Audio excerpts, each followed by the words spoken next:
This is the Valerie H. Schindler Wildlife Rehabilitation Center at the North Carolina Zoo.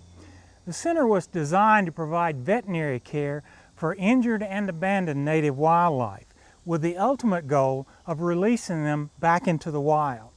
Each year, the Schindler staff treats hundreds of native animals, including 300 to 500 birds. But until recently, little information was available on whether the birds were surviving after being returned to the wild.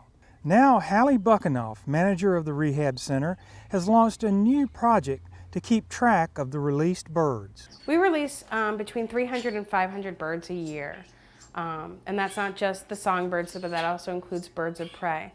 Our hope whenever you rehabilitate an animal is that it's got the same chance of survival as its wild, unaffected counterparts. They get a Fish and Wildlife band, which is a silver band, and it has imprinted on it a series of numbers.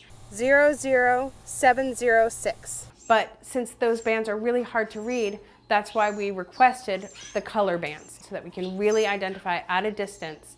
Our hope is to better understand our rehabilitation practices, and by observing them post-release and seeing if they're doing normal behaviors, how long they're surviving past release, if they're staying in the area or dispersing outside of the area of release, it might help us to understand our impact in a captive setting, in the rehabilitation setting. Thanks to the banding project, the Rehab Center staff has a much more reliable account of their bird reintroduction efforts.